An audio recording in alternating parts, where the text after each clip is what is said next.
Hey guys, this is Noel Salas for the Surfboard Empire.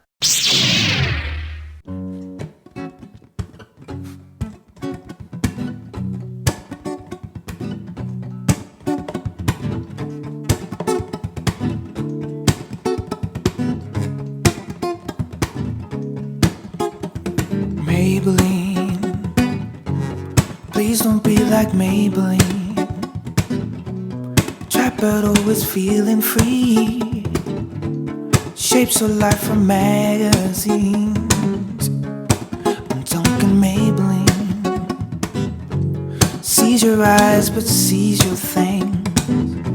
Can never be the one she's meant to be. Everyone's life's a game. I'm singing Maybelline. I think that she's still 17. The guts that tell you what you need. Hey guys, welcome to Surf and Show. I'm Noel Salas, and today's surfboard review is on the Lost RNF round nose fish, and we have special guest, pro surfer / Lost board rep, Nate Yeomans. Cheers, thanks for having me. Yeah, we're stoked. So I've been surfing with Nate a little bit out there. Nate's been riding this. This is a PU, right? PU, correct. And he's been riding this, and I saw him out surfing. We've been getting some waves on him, and you've been shredding on this thing. So I said, hey, Nate, what do you think about joining us for the review? And here we are. We're here. We're doing it. Stoked to be here. Yeah, stoked. Me too. Okay, so maybe we can start just simply just telling us a little bit about you real quick and what you do, and then maybe tell us what size board you're riding and how much you weigh, that kind of stuff. Cool. Multiple questions. Yeah. Let's see if I can nail it. So now, I surfed for a long time professionally, and I rode Matt's boards my whole career, and the opportunity came up to enter the workforce and start working for him on the sales side, which is insane because I know the boards, I know him well, and I'm just blessed on the opportunity. Still surfing a couple events. He lets me sneak away and try to nail a couple scores and make some heats, and then day to day selling the boards and on the road getting to surf with you. Yeah, so I always see you ride. I see you switch boards quite a bit, kind of like I do. You're not always riding the same thing at the same time. But when I saw you on this board, I asked you what you were riding. You're like, RNF Retro. I'm like, me too. And then we flipped it. I'm like, what fins? And we were riding the same exact quad setup too, right? Thanks to you. You teed me up. I was like, what fins? You actually for on another board, but they worked really well on this board. So, you're spreading the knowledge. Picking it up. What were you riding on that? It was the Hayden fins. So initially I rode the split keel fins that Matt made for this board, actually up in Malibu. Sure. And it felt really good down the line, but there's so much fin, it didn't pivot as much as maybe I'd like, but it did haul ass at like a wave like Malibu. So then I switched it up, and as you said, I'm blessed to have the boards, and then also future fins gives me fins. So I have a bunch of different setups, and it's fun to play around and get different feels out of the same board. Absolutely. So let's get into a couple attributes of this particular board here that I think need to be touched and talked about. I'll start with something that I feel like really helped me since I struggle a lot on fish type boards. Yeah.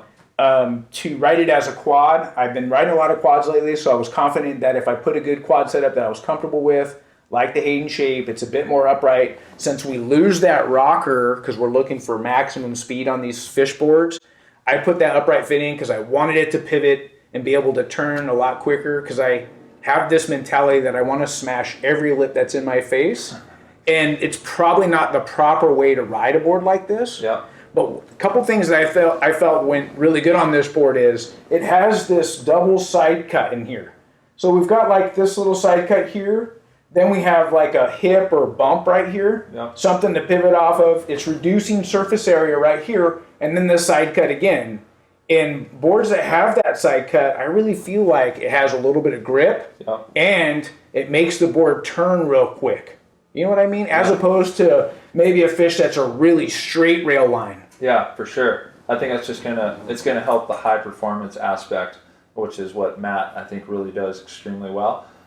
Because the classic, I've ridden classic, or if that's a word, round nose fishes that are too straight, and it's just hard to get that pivot, especially in pockety waves, where I think he did a great job blending that into this board. So you get a retro outline, but yet it's still is in the high performance realm compared to a lot of the other boards that I think are retro fishes. Right. So when you pull a board like this out, Nate, and you're going to go surf, do you change the mindset a little bit? Like for me, I kind of felt like I want to do like a little bit more upright and then just do pumps and try and maybe surf a little bit more classic style. For sure. Is that how you feel? I think just looking at it, it just looks fun and inviting. And here in Southern California, we're not always blessed with waves, and sometimes I don't surf trestles. And so small average summer days, this board to me, I just look at it, I'm like, dude, I'm going to the beach today. I'm going to take this board and we're going to hang out with the fam. And when I surf, I'm going to have a blast. So, and within that, I went back on YouTube and watched old classic 70s fish movies to get some inspiration.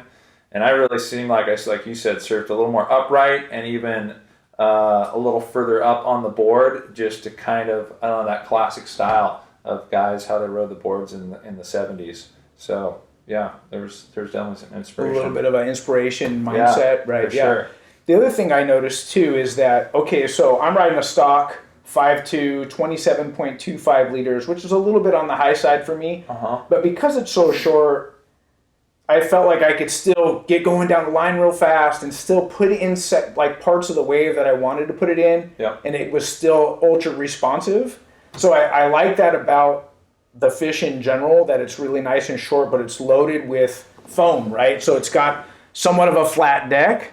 And because it has a flat deck, they can keep the thickness a little bit thinner. I felt like I had good flex. Yep. It didn't really matter which one I was riding. Do you feel the same? Or if we can grab this guy, he brought the rail down too, kind of like a snowboard inspired rail. So it's tapered down here on the last 2 inches in from the rail, and then kind of a blended harder edge, which it allows the board to still pivot and you could bury the rail. Whereas if it was like a really full rail, I think it'd be so much foam. Like you said, there's a lot of foam for such a short board. It'd be hard to hit that high performance realm. Right. So having that rail brought down allows you to turn it over instead of just aim down the line and go fast. You can still break your line and sink that rail for, like you were saying earlier, you want to crack the lip. Right. It still does it. So now I want to talk a little bit about the bottom contours. Obviously, the rocker is really flat, so the board's super fast, but that's not the only thing that makes it fast. It's about what's going on underneath. So we've got a light single concave into basically a spiral V back there, right? Yep. A little bit in front of the fins, that spiral V starts, and with such a wide tail block, it just helps the board turn over. Right. And that's how it felt under my feet. It feels like it rolls from point to point on the swallowtail real well, right? And then you got the fins as a quad setup, really enhancing that traction with the rail shape and everything. I felt like for a retro fish twin fin quad setup, it had a lot of traction for me. Yeah, and I think that's one of the things sometimes just a twin. I like the quad with this, can get really loose. Those nice little trailer quad adds just, traction and hold. Still a really fun board and fishy like, but just a little extra traction helps a lot, especially on the high performance stuff. Right. Okay, so you've got the 5.4 PU and you got it in C4, and it's cool that we both have our own opinion on how something felt or how it goes. Tell us, which one did you like better and why, or maybe just tell us what you like a little bit about each. I like the classic feel of the PU. I think this board felt snappier and poppier, but just looking at it, I kind of went more towards this board kind of captures how I want to surf. Sure. But if you're going high performance and like you were talking about, you like just cracking the lip and just flying and snappiness, this board felt more in that realm. But with the overall shape, I just gravitated towards the PU. Right. Now, personal preference. Let's talk about the C4 construction for a second, right? So EPS, expanded polystyrene, very lively underfoot. I noticed, even when I surfed this board overhead, some texture on the surface, whether it being offshore wind or whatever, it still held the rail real nice. It was engaged, and it didn't feel like it was going to slide out or skip, even riding it as a twin fin, which was a shocker for me. Yeah, I saw that, yeah. And this got this cork foam here. I didn't notice a lot of chatter or vibration either. It felt pretty solid. So can you speak to that for yourself? Or So I'll kind of break it down. So it's got a whole inlay of cork from nose to tail, rail to rail, and that cork just kind of helps dampen sometimes the negative effects of epoxy, being that it's more buoyant. Some people don't like that feel, and it actually, cliche as it sounds, it rode more like a classic PU in an epoxy construction, but yet you still have that snappy, lively. I think they paddle a little better too because they're a little more buoyant.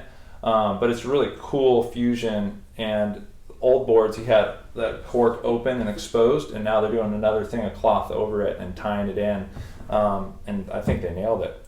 Yeah, it feels really good under my feet. The other thing I want to mention, I think you touched on it earlier, was I've surfed this board more than I've surfed the PU, and this construction, the deck of it, is got better. I would say it's more durable. Yep. It's got a little stiffer flex compared to the carbon wrap from my perspective.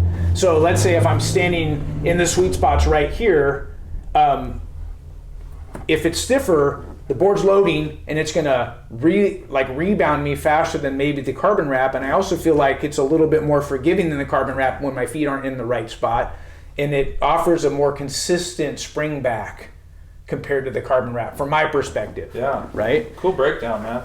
It's fun doing this. Getting just get all the boards and technologies, and someone with your ability, it's just cool to hear all the different feels and functions, and you're doing a good job. Would you say would you say the carbon wrap, you have similar feelings towards that, or would you say it's completely different? I understand maybe putting a carbon wrap on a more of a high performance type board, and really getting that pop and stuff. I think the C4 in these styles of boards really works well. I really liked it in the Puddle Jumper HP. I think you did a review on that one too. But a classic shortboard shape, I really like the carbon wrap. It just had, I don't know, this really snappy extra pop, which in performing and still competing, I like.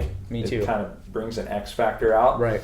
So I think what we're saying, or we both agree here, is on the performance type shortboards, you want EPS, go carbon wrap. Yeah. Get a little extra pop and a little bit more performance feel. If you're looking at more like a hybrid type board and you want the boards to last a little bit longer and still have a good PU feel to it, go C4. Yeah. And C4, the durability is insane. I've ridden this board a ton, and it basically looks, if you took the wax off, it looks like I've ridden it once or twice. Now I want to talk about the versatility of this board with fins. We talked vaguely about fins and what we liked, and we mentioned we're both using the Hayden shape.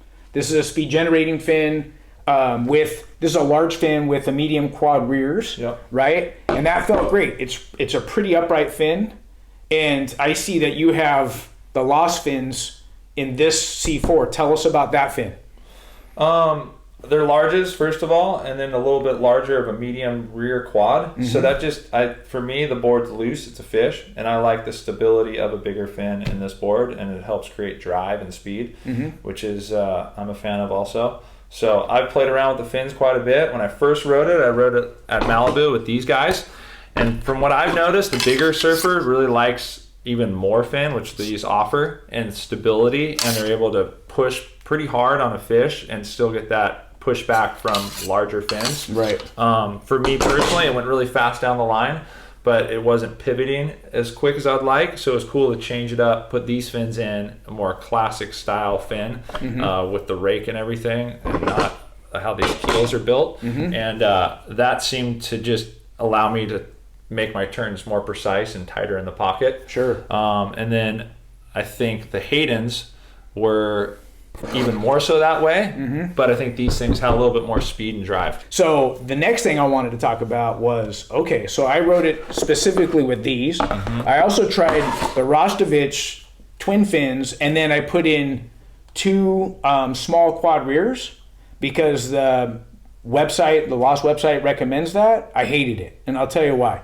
This had a lot of speed, but there was so much fin in there, I didn't feel like it was really tight, and I didn't feel like I could turn it like I wanted to.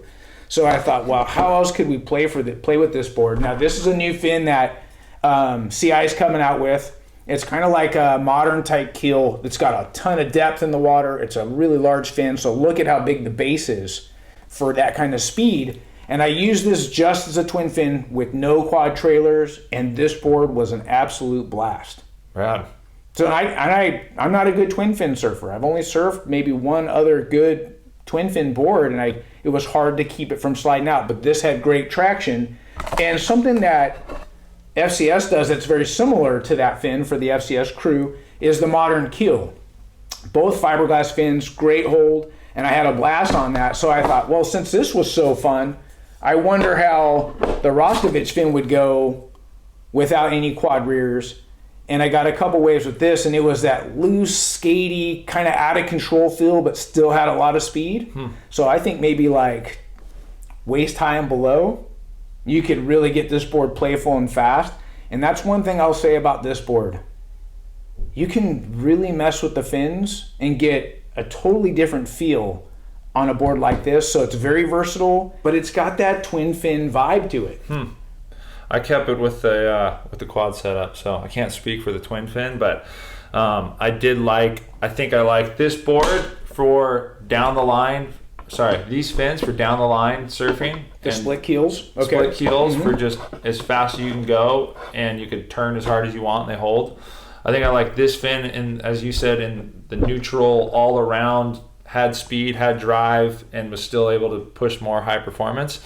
And I think for me, the Hayden fin was the ultimate high performance, and you could it pivoted really fast, and in the pocket, I think I pushed my turns more, a little more tail sliding and futuristic surfing, we'll say. So we've talked a bunch about the fun things about this board. Let's talk about wave height, and then I have to ask you straight up, Nate, did you have any struggles on this board? Yeah. Right? So tell us a little bit about your struggles. I would say, just to be flat out honest, that the one part of the board that was tricky at times was it's such a flat rocker, which you're going to run in with all boards is going to have this difficulty, and it's such a wide surface area up front, is that it would catch up in this nose area. If you didn't have your foot, I felt like when you're really pushing your surf in back on that tail pad, and the board we were talking about earlier didn't have a tail pad, and it was hard to gauge where I was at without that being on there. And I think what I see a lot, especially with beginner surfers, this board would work really well for, because it is going to be real stable being wider. But if you do get front footed, which a lot of surfers that are starting out seem to do, you'll see them out in the water, a little wider stance to get their balance.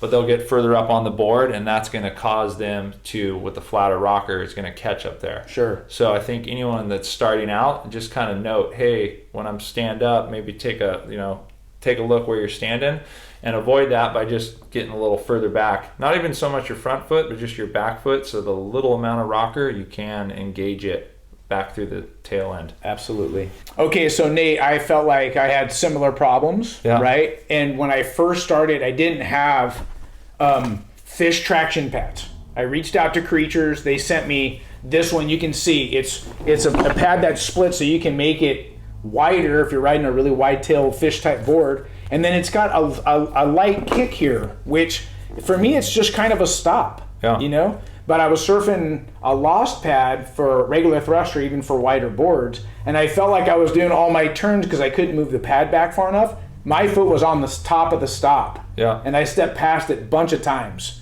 But when I got the Creatures pad, this really helped a bunch. I felt like I started surfing this PU a heck of a lot better, and I find myself, either stopping right here or even right on the stop was like a good target for me. And if I wasn't in that sweet spot on the pad, it would catch here and I'd bog like crazy, right? Yep. But when my feet are in the right spot, it felt as good as any board with speed and doing turns, right? Now with the CI one on the C4, you can see this pad is a little bit less kick, different type of traction. And what I did on this one was I took the pad and I cut it out and I made an arch bar, right? And what I'm looking for is like having that. Sometimes riding these types of boards, you can turn it from the middle, like your foot way up here, and more like just kind of like maybe speed carve and down carves and stuff like that. So having that arch bar there felt pretty good. But for me, I really like the little bit more kick on this Creatures one. So you were talking about throwing a pad on your board, right? Yep. So this one's on the house, bro. Creatures hooked us up, so we're gonna hook you up. Thanks, so you can put that on your PU. That. Yes. And the other thing I wanted to say is thanks for your honesty on where you feel like the struggles were on this board. The last thing was I felt like both you and I pushed the limits on the height range. Yeah. Like waves that are well overhead, probably not ideal for this board for it to be the way it was designed. Would you agree with that? Yeah, I think the hard part about these boards is they're so much damn fun. They're hard to get off. So you may push the envelope a little bit in waves it was really designed to be ridden in. And I know a couple of days down at lowers it was well overhead. Yeah. And on some of those sets, you really almost had to tone it down because the board the wave was already had enough speed, and the board generates so much speed that it wasn't the perfect combination. Still fun, challenging at times, but we like to push the envelope, right? That's right. So let's look at some waves together. Here's the PU. Both boards have a quad setup. This is the Hayden shape, real upright. With the quad, I felt like I could push real hard. The PU has a little bit more of that classic feel to it. A little bit more weight, drawing out the turns, and it's throwing great spray. Look at the C4. EPS foam, a little bit more snap, a little bit more pop and liveliness, and a little bit more performance. PU, nice little top turn right there. Just able to lay it on rail, and it has that good solid feel. Look at the EPS though. I think you can see it. It has more pop to it. Now this wave right here, a little bit bigger, pushing hard on that rail, throwing a nice spray, little bog right there, but then able to finish it really nice with a good solid turn. So here's some twin fin waves. This is the modern keel type fin with CI. It's really got a huge base, so it's got a lot of speed, and the depth is there too, so it's got good hold. This is the Rostovich twin fin. It's got a little bit thicker tip, but you can tell it's a more upright fin. The board's really loose. It's still super fast and playful, but a little harder to control.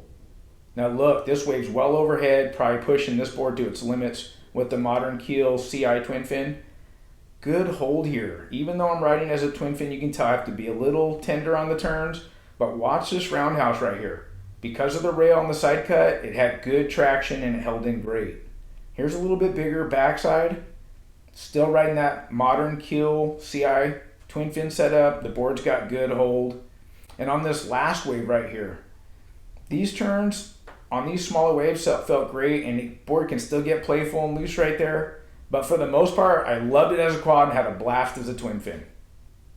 Well guys, I hope you enjoyed today's review on the RNF Retro Fish by Lost Surfboards. Nate, it's been a pleasure having you. Your opinion, breaking down the board with me, it was a lot of fun. Thanks for coming. Thank you. Pleasure to be here. Yeah, so I also want to say a shout out thanks for you guys supporting the show, sending these boards down for review. And I know you're in the background going, Noel will like this board, Noel will like this board. And I really appreciate that, and I believe our community does too. Yeah, it's cool. You know what? I'm up at the warehouse a lot, so I see them come in. So before you get them, I'm fingering them like, ooh, this thing feels nice. Hopefully you're enjoying it, and we appreciate your support. And the Lost Familia, we're a big fan. Epic. Hey guys, if you like the show, subscribe. You can also find us at surfandshow.com. But that's it for today. Until next time, we'll see you in the water. Bye-bye. Shoots.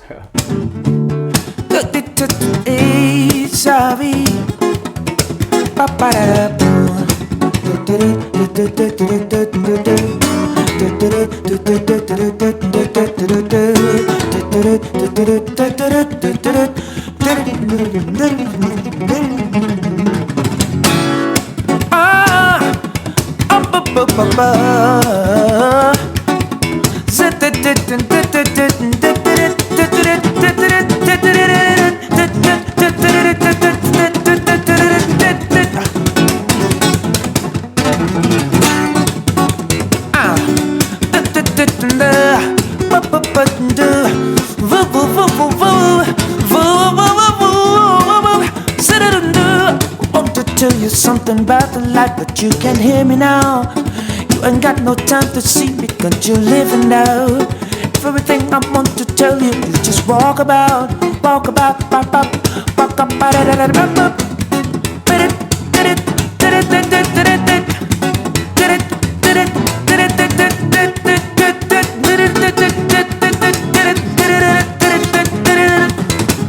singing Maybelline, even things. Everybody's got a thing. All the thing just isn't free. Oh, I sing in Maybelline. Please don't be like Maybelline. Know it's feeling free. Nothing's what it ever seems. I'm singing Maybelline.